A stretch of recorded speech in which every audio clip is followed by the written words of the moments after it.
Salt, Sugar, Fat: How the Food Giants Hooked Us, by Michael Moss. Introduction. Imagine a room. It's April 8, 1999, in Minneapolis. A blustery spring evening. A line of black town cars pulls up to a gleaming office tower, and out step 11 men. These aren't just any men. They are the heads of America's largest food companies. Nestle, Kraft, Coca-Cola, General Mills, giants who control what nearly everyone on the continent eats. They've gathered for a secret meeting.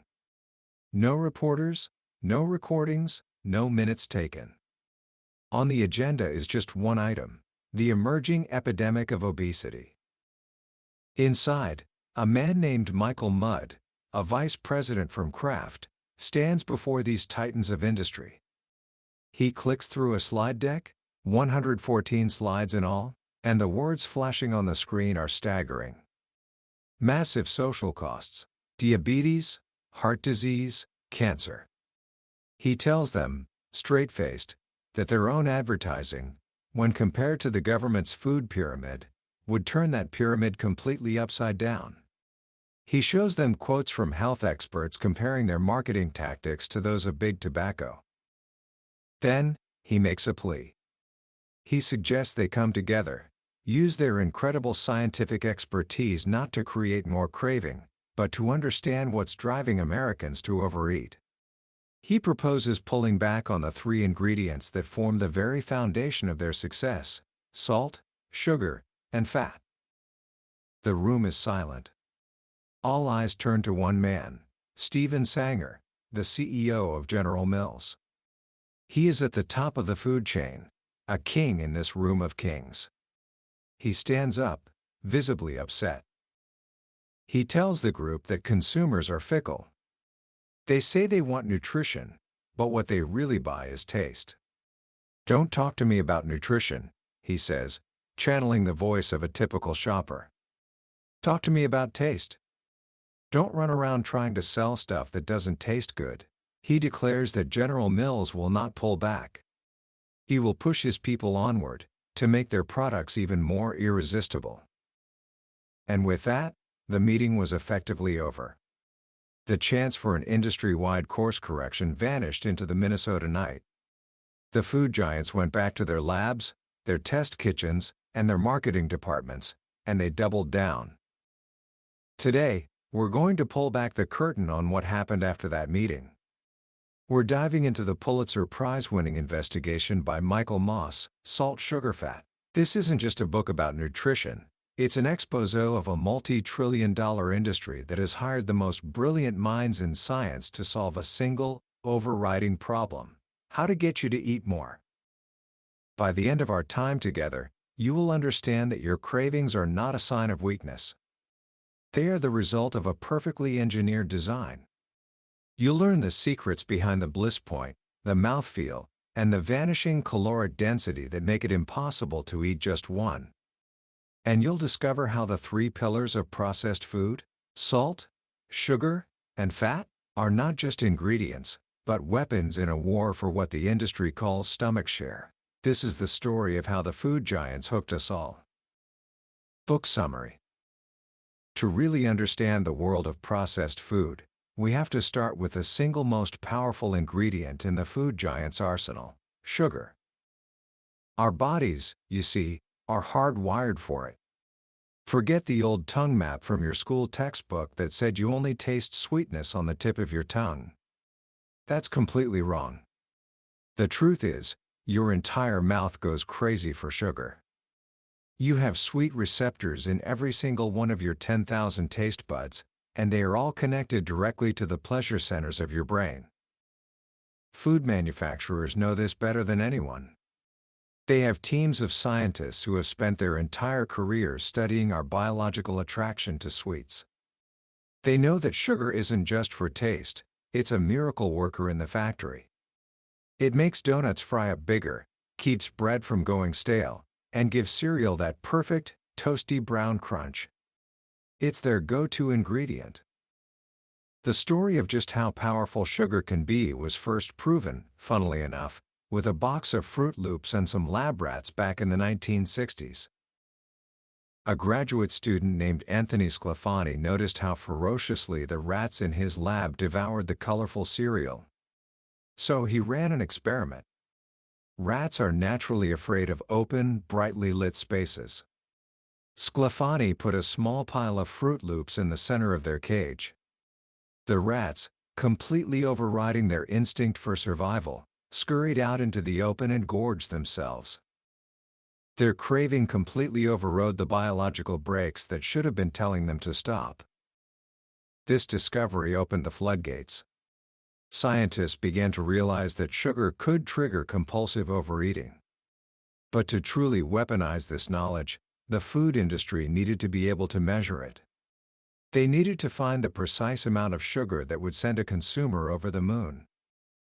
This brings us to a crucial concept, a term that is whispered in the hallways of every major food company: the Bliss Point.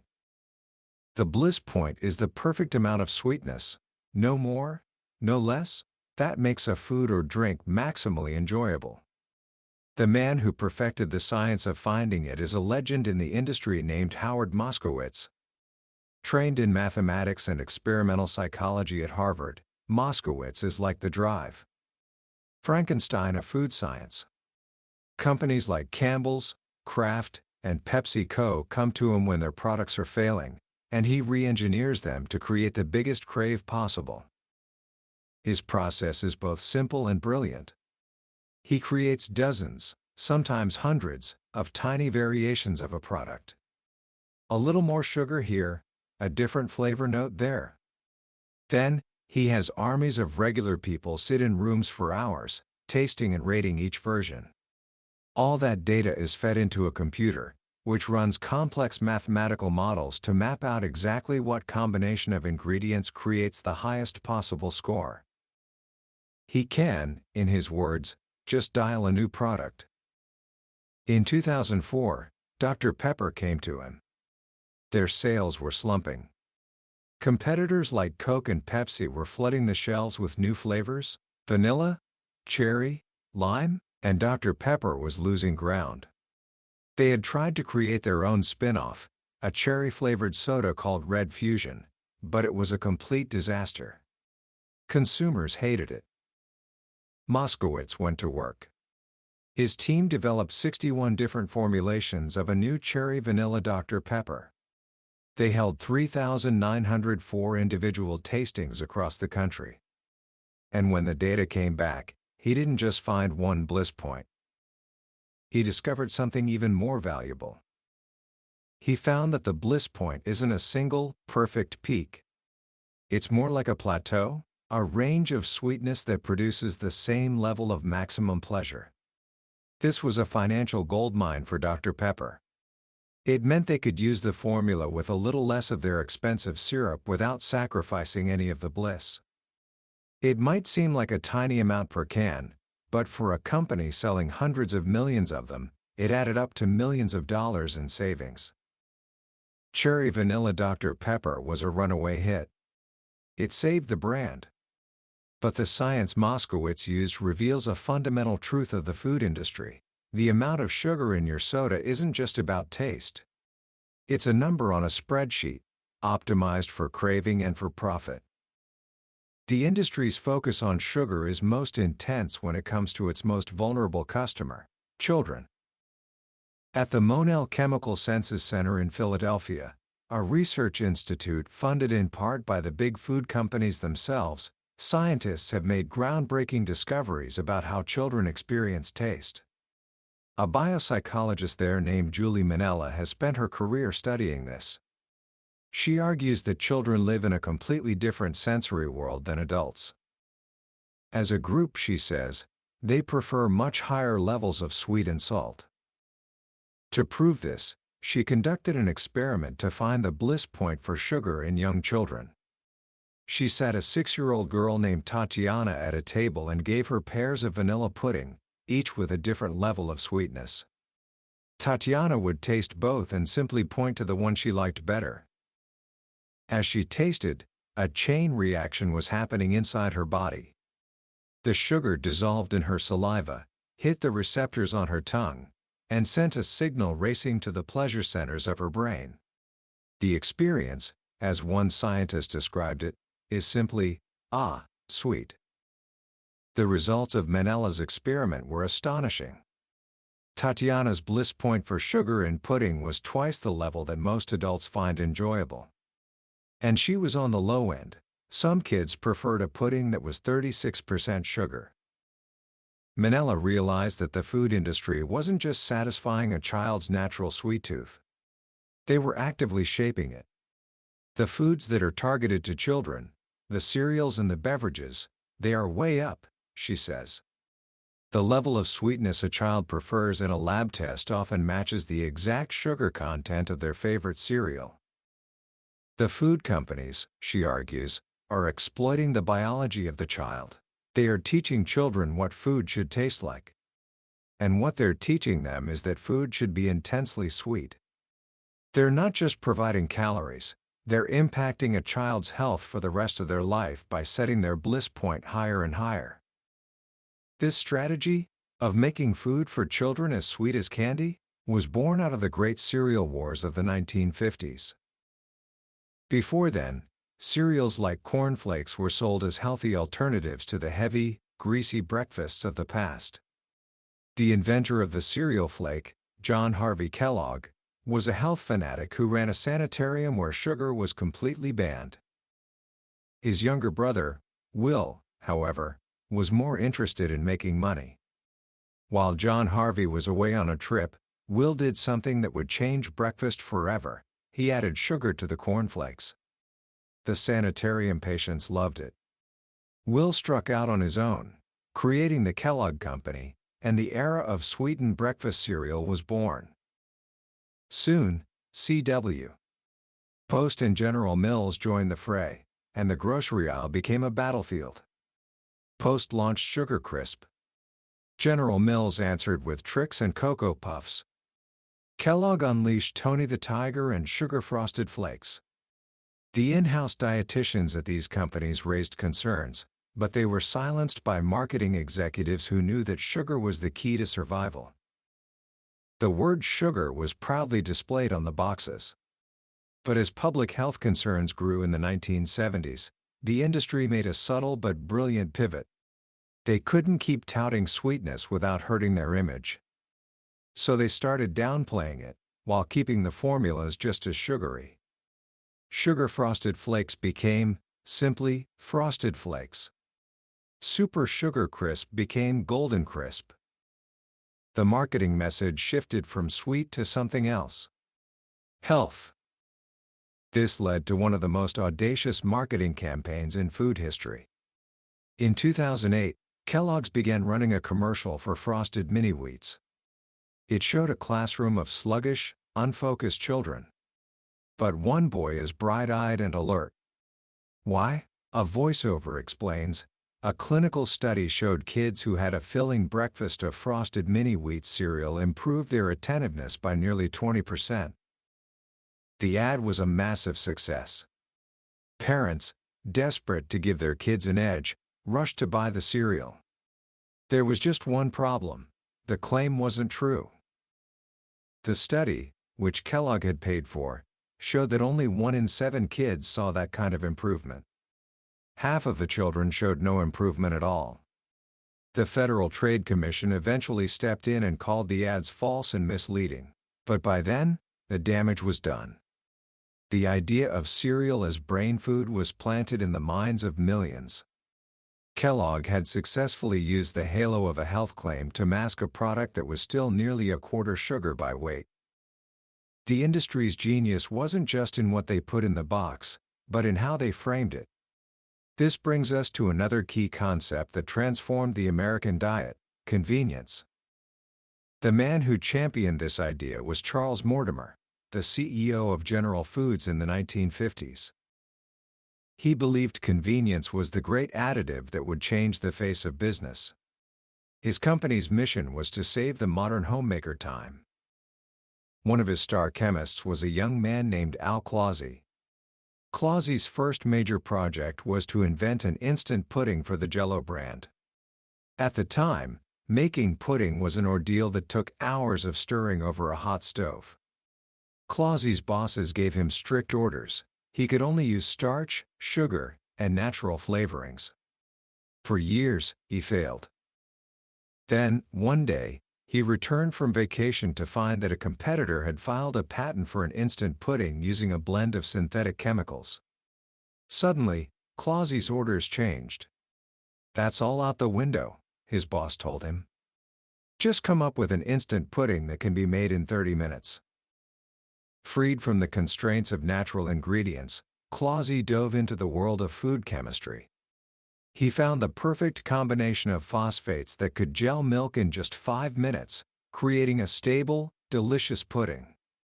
It was a massive hit. "Quick, easy, new busy day dessert," the ads proclaimed. For Clause, it was a lesson he never forgot. If you want innovation, tell me where you want to go, but don't tell me how I must get there. For Charles Mortimer, instant pudding proved his theory. Americans were willing to pay for convenience. This idea galvanized the entire company. When the Post cereal division was getting beaten by Kellogg's and General Mills, Mortimer called them in for a meeting. He told them to stop thinking of themselves as a cereal company. "You are a breakfast foods company," he declared. To drive the point home, he told them a story about his own family. "My daughter," he said, "likes to eat cake for breakfast." That simple sentence sparked a revolution. Inspired, Al Clause invented Tang, a completely synthetic orange-flavored powder that was mostly sugar and chemicals. But it was quick, easy, and had added vitamin C. "Happiest thing that ever happened to breakfast," the ads declared. The Post division invented Pop-Tarts, a shelf-stable pastry that was essentially cake you could heat in a toaster. With some varieties containing more than 4 teaspoons of sugar each, they perfectly fulfilled Mortimer's vision. Convenience became the industry's mantra. But to make these convenient foods taste good and last for months on a shelf, companies relied on their 3 pillars: salt, sugar, and the second, even more powerful ingredient we need to talk about now: fat. If sugar is the blunt, high-speed assault on our senses, fat is the smooth, silent operator. Its effects are more subtle, but no less powerful. Even Aristotle, 24 centuries ago, recognized fat as a fundamental taste, right alongside sweet. He called it the fat or oily, and while modern science hasn't officially classified it as a primary taste like sweet or salty, the industry knows its power. Fat is what makes chips crispy, bread silky, and cookies firm. But its most magical property is a sensation called mouthfeel. Mouthfeel is the way a food feels in your mouth: its texture, its creaminess, its richness. It's the velvet of melting chocolate, the crunch of fried chicken, the gooiness of melted cheese. And it's one of the primary drivers of our cravings. Scientists at Oxford University used brain imaging machines to see what happens when we consume fat. They fed subjects a simple solution of vegetable oil. The results were shocking. The brain's reward centers lit up just as brightly for fat as they did for sugar. The brain sees fat as an incredibly dense source of energy, and it rewards us with intense feelings of pleasure for consuming it. Food companies have invested millions in studying this. Unilever, the world's largest ice cream maker, used brain scans to prove that eating ice cream makes you happy. The images of pleasure centers lighting up became the basis for a brilliant marketing campaign. But there's a trick to fat that makes it even more valuable to the industry than sugar. A researcher named Adam Dranowski discovered it in the 1980s. He knew about the Bliss Point for sugar, that our liking for it goes up to a certain point, and then drops off. He wanted to see if the same was true for fat. He gave people mixtures of milk, cream, and sugar. The results were clear. There was no Bliss Point for fat. The more fat he added, the more people liked it. Their brains never sent the signal to stop. But his most important discovery was about the synergy between fat and sugar. When he added sugar to the fattiest mixtures, something incredible happened. The sugar made the fat invisible to the brain. The tasters couldn't accurately detect how much fat was in the frosting. The sugar masked it, essentially removing the brakes on overeating. This is the double-edged sword of processed food. Manufacturers can load their products with fat to create an irresistible mouthfeel, and as long as they add enough sugar, our brains won't even realize how much fat we're consuming. Nowhere is this strategy more apparent than in the story of cheese. Americans now eat over 33 pounds of cheese per person per year. That's triple the amount we ate in the 1970s. This is no accident. It's the result of one of the most successful marketing and government partnership stories in food history. The industrialization of cheese began with James Lewis Kraft, who in 1915 figured out how to create a processed cheese that wouldn't spoil. This led to innovations like Velveeta and individually wrapped American singles. But the real explosion in cheese consumption came from a crisis in another industry: milk. In the 1980s, Americans started avoiding whole milk due to concerns about fat. But dairy cows, especially the new, genetically bred super cows, can only produce full-fat milk. The dairy industry was suddenly drowning in surplus milk and extracted milk fat. What did they do with it all? They turned it into cheese. The government, which had long subsidized the dairy industry, began buying up all the excess cheese, storing it in caves and abandoned mines. By 1981, this milk fat mountain weighed 1.9 billion pounds and was costing taxpayers $4 billion a year. The Reagan administration put a stop to the buying, but then Congress devised a new solution. They created a program, overseen by the Department of Agriculture, called a checkoff.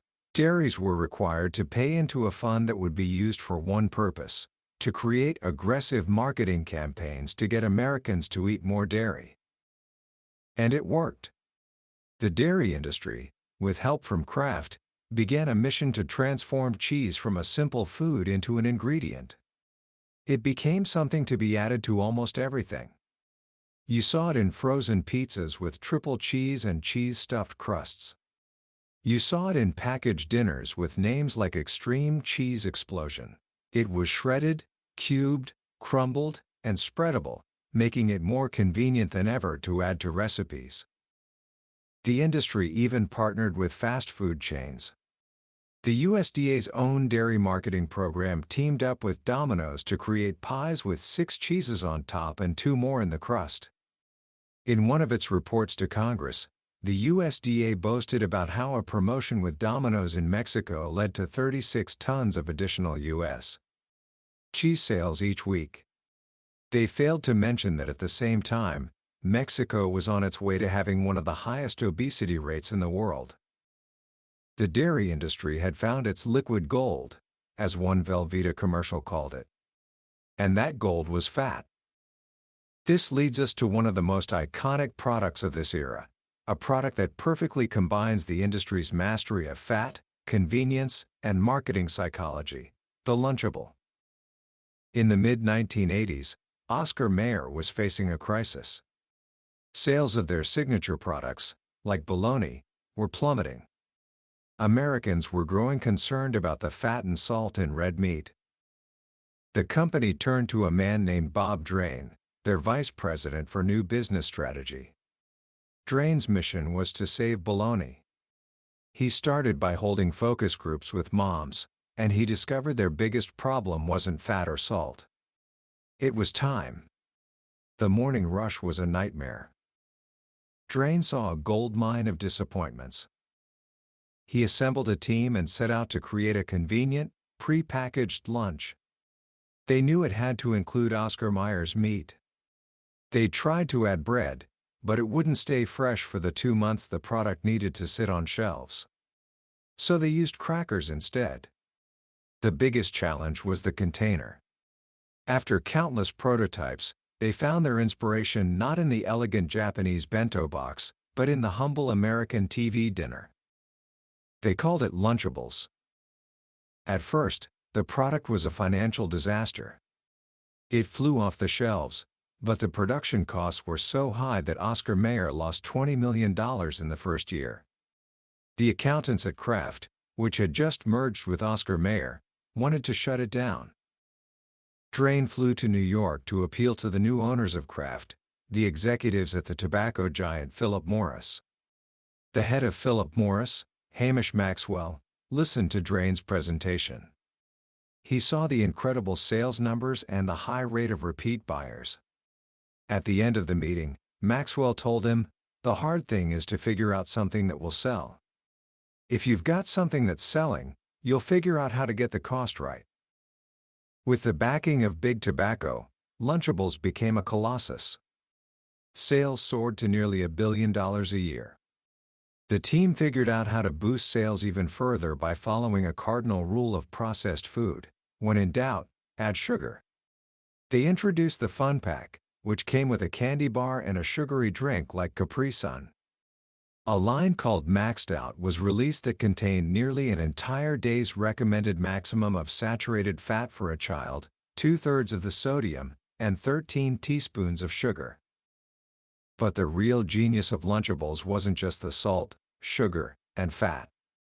It was the psychology. The marketing team discovered something profound. For moms, especially working moms feeling guilty, the cheerful yellow box felt like a gift for their child. For kids, it was something else entirely. Drain's team discovered that kids love the idea of making their own pizza, even a cold, raw one. The moms in focus groups were horrified by the concept. The kids thought it was the coolest thing ever. This led to an insight that would define the brand: empowerment. The advertising campaign shifted its focus from moms to kids. The new slogan captured the feeling perfectly: all day, you gotta do what they say. But lunchtime is all yours. Lunchables weren't about lunch. They were about kids feeling like they were in control. Bob Drain, the father of Lunchables, eventually came to have mixed feelings about his creation. He wished the nutritional profile could have been better. His own daughter, after being confronted by a horrified volunteer, stopped eating them. Drain himself now volunteers with a non-profit organization helping to address childhood obesity. He holds the industry accountable, admitting there's plenty of guilt to go around. But the system, he says, is hooked. Hooked on inexpensive food, and hooked on the incredible profits that come from engineering it with the third, and perhaps most versatile, pillar of processed food: salt. If you thought the industry's relationship with sugar and fat was complicated, their addiction to salt is on another level entirely. In the late 1980s, as public health officials started warning about the dangers of high blood pressure, the salt shaker became the public enemy. The American Heart Association even marketed a saltless shaker filled with herbs. But they were aiming at the wrong target. In 1991, scientists at the Monell Center conducted a clever experiment. They gave people pre-measured salt shakers to use at home for a week. What they found was that the salt shaker accounted for only 6% of the sodium people consumed. Naturally occurring sodium in foods was about 10%. The rest of it, more than 3/4 of all the salt in the American diet, was coming from processed foods. It's in your soup, your bread, your frozen dinners, your pasta sauce. A single Hungry Man frozen turkey dinner can contain more than 2 full days' worth of the recommended maximum for sodium. Why is the industry so hooked on salt? The simple answer is, as the world's largest salt supplier, Cargill, says in its sales literature, people love salt. But the real answer is more complex. For manufacturers, salt is a miracle worker. It's the great fixer. It masks the unpleasant, metallic off-notes that are a natural byproduct of food processing. Without it, cornflakes taste like metal filings. Crackers are bitter and stick to the roof of your mouth. Salt also slows down the rising process in commercial bread making, allowing the ovens to keep up with the high-speed machinery. It makes sugar taste sweeter. It adds crunch. And most importantly, it's incredibly cheap. But perhaps its most magical power is in combating something the industry calls warmed-over flavor, or WOF. This is the stale, cardboard-like taste that develops in pre-cooked meats when they are reheated. Salt is the most convenient and cheapest way to overpower that nasty flavor. The industry's dependence is so deep that when governments try to push for reductions, the companies panic. When the British government started setting voluntary targets for sodium reduction, Kellogg's wrote a 20-page letter to officials, pleading with them to consider the serious technical constraints. But here's the most damning part of the story. Unlike our love for sugar, which is innate, our craving for salt is learned. Another study from Monell followed infants from birth. At 2 months old, none of them liked salty flavors. But by 6 months, the group had split. The babies who had been fed salty processed foods, like crackers and cereals, had developed a preference for salty solutions. The ones fed mostly fruits and vegetables still preferred plain water. The industry isn't just satisfying a craving. It's creating it, starting in infancy. Robert I. Sandlin, the former chief scientist for Frito-Lay, knows this story all too well. When consumer advocates first attacked salty foods in the late 1970s, Lin saw it as an opportunity. He believed Frito-Lay could get a competitive edge by reducing the salt in their chips. He even experimented with new technology, like using electrostatics to make salt stick to chips more efficiently. But he quickly learned that no one at the company cared. Salt was so cheap that wasting it was more cost-effective than investing in new technology to save it. Instead, Lin was tasked with defending salt. The company hired medical experts to question the science linking salt to hypertension. They funded research into whether calcium could negate the harmful effects of salt, a strategy Lin admitted was a diversionary tactic, powerful ammunition to release the pressure on sodium. Pepsi is a good company, Lin told Michael Moss, but they did some things not quite correctly, and one of these things was fighting salt. It was a macho spirit they had, which said, "Keep your hands off my company." Disillusioned, Lin left Frito-Lay in 1982. Today, he avoids almost all processed foods. "I feel so sorry for the public," he said. After Lin left, Frito-Lay discovered a marketing insight that would make the concerns about salt almost irrelevant. A marketing expert named Dwight Risky was trying to figure out why snack sales were rising when all the demographic data predicted they should be falling. The baby boomers were aging, and older people were supposed to eat fewer snacks. One Sunday night, Risky had an epiphany. He realized that boomers weren't eating less as they aged. They were eating more. They were skipping meals, breakfast, lunch, dinner, and replacing them with snacks. This changed everything. The boomers weren't a mature market with no growth. They were a category with huge growth potential. Frito-Lay went on the attack. Led by Roger Enrico, the marketing genius who had beaten Coke in the Cola Wars, they unleashed a wave of line extensions. The classic Lay's chip was joined by dozens of new flavors. Cheetos were transformed into 21 different varieties. Their research lab became a temple to the science of snacking. They used a $40,000 machine that simulated a chewing mouth to determine the perfect break point for a chip, 4 pounds of pressure per square inch. They discovered the magic of vanishing caloric density, the reason you can eat an entire bag of Cheetos. Because the puffs melt so quickly in your mouth, your brain is tricked into thinking there are no calories in them. They've even created compounds called Flavor Plus that mimic the taste and smell of fast food like cheeseburgers and tacos, creating chips designed for late-night, impulsive snacking. And they never forgot the psychological angle. A consultant in the 1950s told Frito-Lay that people felt guilty about eating chips. His solution was to reposition chips not as a snack, but as a part of every meal. He suggested serving them with soup, with salads, even with egg dishes for breakfast. It was this same consultant who helped them tap into the core anxiety of the snacker.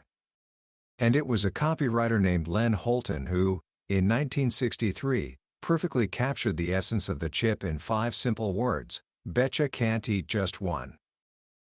He was right.